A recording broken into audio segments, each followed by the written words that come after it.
Honourable Member for Halifax Citadel Sable Island. Madam Speaker, my question is for the Minister of Finance. For 2 years, the Auditor General has been calling attention to the massive amounts of taxpayer dollars being spent outside of the budget process without oversight. And for 2 years now, this government has ignored her recommendations and refused to do anything about it. 86% of last year's over-budget spending remains unspent by recipients. That means there is plenty of time to go through official democratic channels.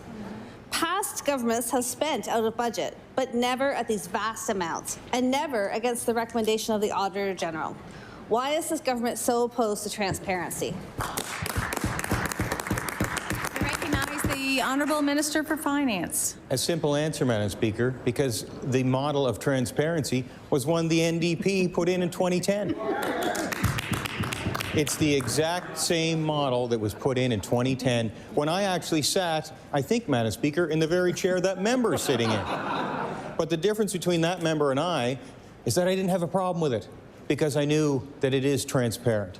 I knew that I would have the chance to raise issues in the House. I knew I would have the chance as a finance critic to raise them at the news conferences government would have, introducing the additional appropriations they were making. The member for Halifax Citadel Sable Island. So, Madam Speaker, we've been through this before. So 2010 was a long time ago. We've been told to do better. We know how to do better, and we should do better, and we can do better. But this government doesn't want to. This government continues to spend with less oversight and only results in money wasted. Funding agreements are being rushed through, and in this rush, the government doesn't have answers for questions like, how will this money be spent? And what happens with unused funds? Like the Auditor General, I'm curious. What does the government see as the downside of increasing accountability and transparency of how they spend Nova Scotia's money?